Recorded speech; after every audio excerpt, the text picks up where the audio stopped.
Hi guys, and welcome back to Maltbox, the non-chill filtered whiskey blog. I'm Andy and I'm back with another whiskey video for you today. So it's not a whiskey review. I know that I did a couple of non-whiskey reviews recently, but don't worry, normal service will resume. What I wanted to do is talk about auctions and what I've been picking up at auctions, because they're not something that I buy from too often, because I think you need to be careful sometimes. And also, the kind of in the whiskey headlines a little bit at the minute, because there's certain bottles, such as this, that are going for very, very silly money, and other things and whatnot. And I mean, don't get me wrong, auctions are a really good way of getting some unusual whiskies or whiskies you've missed out on. It just depends, I think, on what kind of price you're willing to pay. For me, I am what I would define as an auction bottom feeder. I am, or maybe something a little less weird. I'm kind of like a crow or a magpie. I'm there just to sort of like pick the bits off. A vulture, I suppose, is probably the best thing to say. I go for the weak things, the things that nobody else is bidding on, the cheap stuff. I'll be honest, I don't want to spend £890 on a bottle of Daft Mill that retailed at 100 about 6 months before. Why would I want to do that? Why would I want to do that? Anyway, moving on. What I tend to do is I tend to target whiskies that, as I say, are at the lower end of the price point. They're a little bit unusual, that you might not find too much information about, particularly blends. I like blends. I've said before I like blends. And old blends are really good ways of experiencing whiskies that were distilled before my time. I don't necessarily need to know what's in them. If I do, then great. It's a little bit of a Brucey bonus, a little bit of an added extra. But I just like the quirkiness of them. I like to see what they taste like. I like to see what whiskey distilled in the 1960s is like. And you can do that with blends, because a lot of them are quite old. There's quite a few big auction houses. You've got places like Scotch Whisky Auctions, you've got Whisky Auctioneer, you've got Whisky Hammer, the list goes on. I think the Whisky Shop even has their own auction website. There's Whisky Online Auctions based up in Blackpool, which isn't too far from me. And there's quite a few. So there are a lot to choose from. With Brexit, what I've found is that, if anything, at the moment, this is my personal view, in, again, the arena that I bid in, I think Brexit had a bit of an impact, because a lot of people on the continent don't want to pay the taxes quite rightly, or the ridiculous shipping rates that's come as a result. And I don't like to talk about the B word, because I don't like the B word. So we'll leave it at that. So I'm going to take you through a few of my recent whiskey purchases. They all came from Scotch Whisky Auctions in this particular case. I do quite like Whisky Online Auctions up near Blackpool, because I can just go up there. It's only about an hour away from me. By the way, cheers, I'm just going to have a bit of a drink. This is my honey and rosemary old fashioned that I made for the Somerton Whisky Festival. Enjoying it very, very much. Hope you all had a good day if you did tune in to that. So, let's have a look. First things first, you're probably not going to be overly impressed by this, but I really like it. It's Compass Box Oak Cross. I can still get this. This isn't discontinued. I mean, this is an older bottling because the label shape's changed slightly. So I think this is probably from about 4 years ago, or maybe a little bit more. But it's certainly within the last 5 or 6 years. And yeah, I can get this from the shop normally. But I mean, this retails about 42 to 45 quid at full RRP. And I picked this up for 30 quid pre-fees. And that's the thing I'm going to get onto. Fees. So Oak Cross, really nice blended malt from Compass Box. There's Klein Leash in there, there's T&Nick in there, two distilleries that I really, really admire and love. And Spice Tree gets a lot of attention. I love Spice Tree, but I also like the lighter style, such as Oak Cross. A lot of oak influence, hence the name, I think. So, Oak Cross, 30 quid. What should we have a look at next? I'll tell you what we'll have a look at next. This. Now, this is a company that I'll be honest, I'm guilty of not paying much attention to. It's the Lost Distillery company. And what these guys do is they actually analyse old whiskey from distilleries that are no longer around. I think it's got something to do with Glasgow University or Edinburgh University, I can't remember which.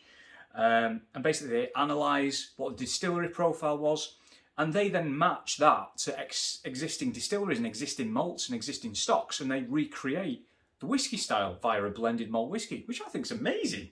That's so cool. It's a piece of history that's brought into today, and it's very similar to the process that White and Mackay went through for their original McKinley's Shackleton release, after they discovered a bottle, or a case in fact, of whiskey from Shackleton's expedition in Antarctica. It was under his hut.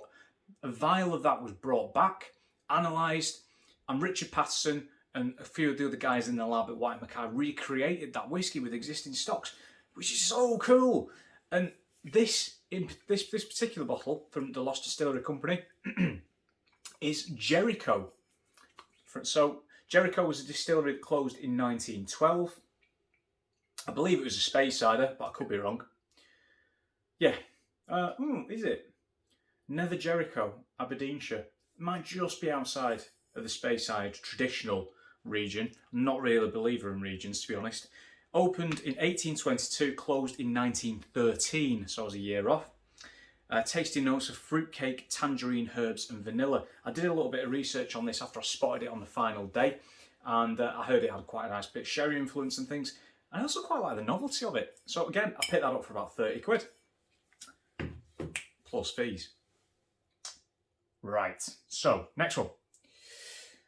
Now this is a whiskey that I've never tried in my life before. Mind you, I've never tried the Jericho one either. It's a very, very old name in the Scotch whisky world. It's a blend. This particular one was made for the Italian market, so the bottle's a little bit bigger. I believe this is from either the 1960s or 1970s. And it's this, William Lawson's. Now, if you put William Lawson's into whiskey base, the score isn't great, but I don't really care. I just want to try it. There's no barcode on the back, which kind of tells you that it's not particularly modern. And also it actually says on the bottle that it's bottled under government supervision, which they don't say anymore. Unfortunately, I can't quite make out the detail on the Italian import seal there, which is what that is there. But I mean, the label's discoloured. Sure, there's a little bit of damage to it. I don't care. I really don't care. So yeah, this is a blend, again, blended Scotch whisky for the Italian market that I believe to be from, it's probably more likely to be from the 70s than the 60s, to be honest with you. But still, I was born in 1988. Well, I was born in the 80s. That's before my time. This was made before I was even born. So that for me is really cool. If I don't like it, just because it's old doesn't mean that you can't mix it with something.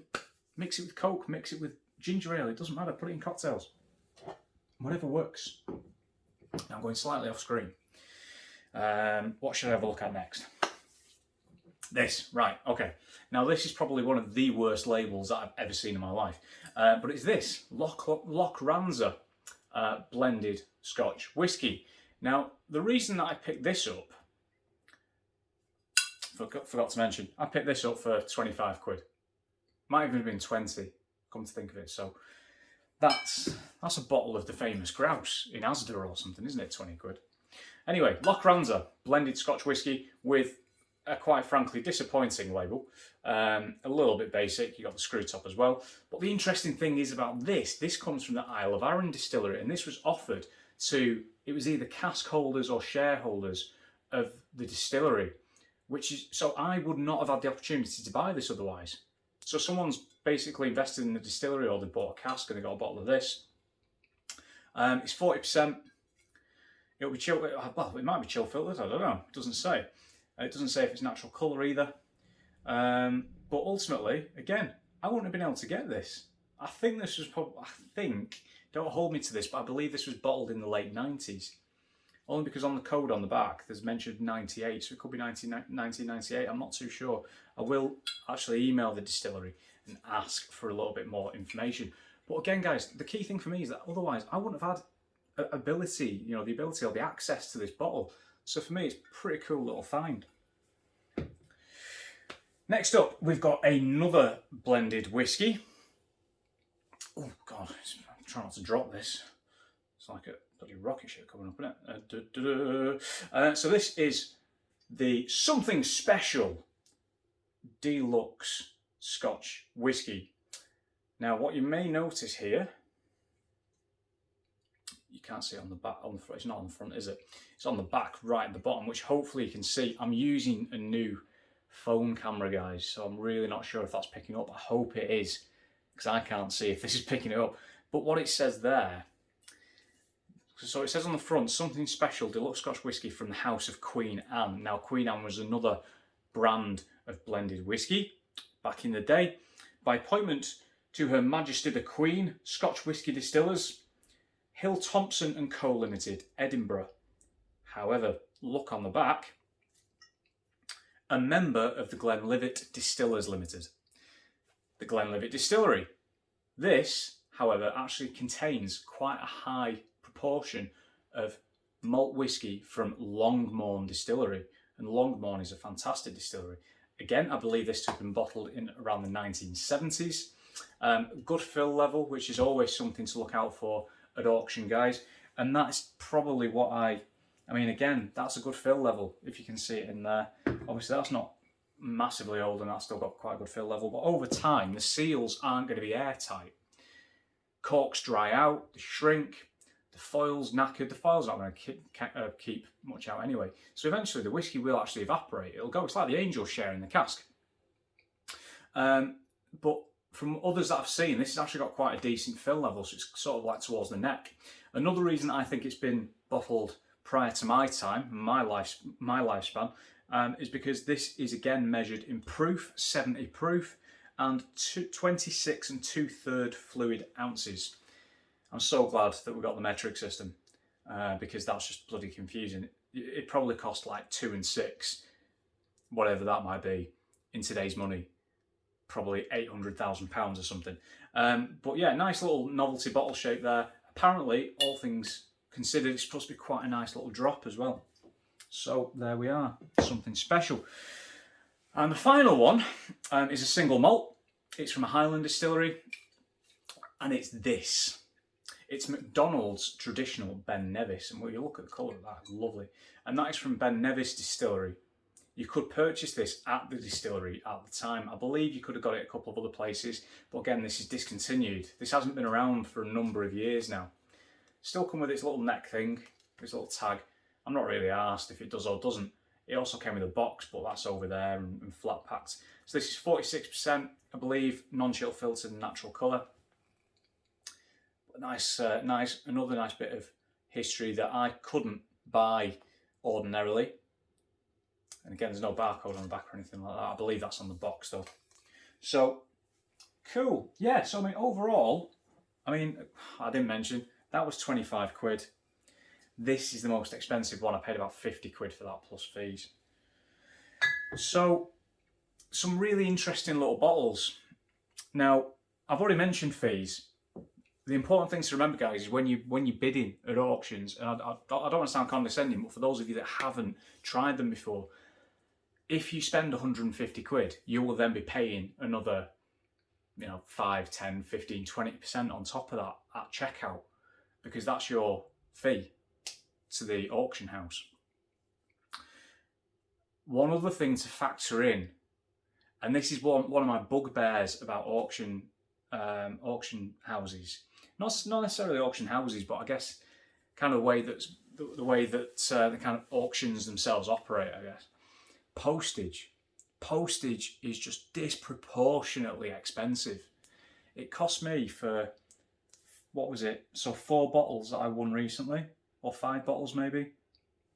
No, it was 4. So for 4 bottles, including insurance, which was on top of that, which is another 5, it cost me nearly 30 quid to get posted to the mainland UK. I don't live on an island. I don't live on the continent. I live about 3 hours away from where the auction took place. And it cost me 30 quid to get them delivered. Now, if you buy 5 bottles from Master of Malt or the Whisky Exchange, you'll probably be paying at the maximum, probably about maybe 5 to 10 quid for postage. So where they get 30 quid of postage from, I really don't know. And I looked at the postage label when it arrives, and it is the economy postage type. It even says on the label economy, so I know it's not cost that much. If I was to get 4 bottles of whiskey picked up with that carrier to get delivered somewhere else, it wouldn't have cost 30 quid. So that really kind of grates on me a little bit, because I know that I've effectively paid. That's more than that cost. It's more than that cost. So I've already spent another bottle of whiskey just getting it to me. So that's something to watch out for. So if you spend, say, 100 quid, that might go up to 110, 120, and then potentially up to 150 with postage. That's not the bottles. You're spending another third on the other bits. So just bear that in mind.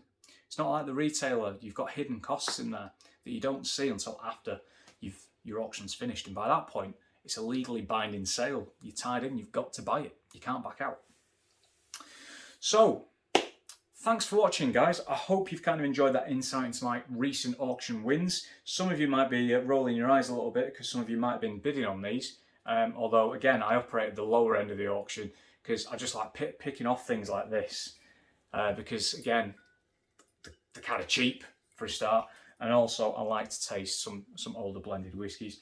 There are people that spend a lot of money, again, on things like this, which is the Daffmill, the latest Daffmill release. As you can see, it's opened. If you've not already checked out the review on maltboxwhisky.com, go and have a look where I reviewed that. Go and have a look and check it out. But, you know, I mean, there's a lot of money made on auction websites, both for people with whiskey collections and the auction houses themselves. And it is what it is. It's, you know, it's the economy, it's supply and demand. But again, just remember that if you're going to go on there and even buy a cheap bottle of whiskey, so if you only went on and bought that at 20 quid, you're going to spend a lot more than 20 quid overall, because you're probably going to spend it closer to 40 after fees and postage. So you got to sort of like weigh it up. Is it worth it to you to do that? Or is it just worth saving that for a bottle that you can buy on a normal retailer's website? So hopefully, guys, you've enjoyed that. I'm going to box it off now. So again, just to remind you, I'm on Twitter at Maltbox. I'm on Instagram at MaltboxWhisky. You've got maltboxwhisky.com, which is now the home of Maltbox, to work alongside the channel, where there's reviews, there's opinion pieces, there's music that's paired with every review as well. Thanks for watching, guys. See you soon.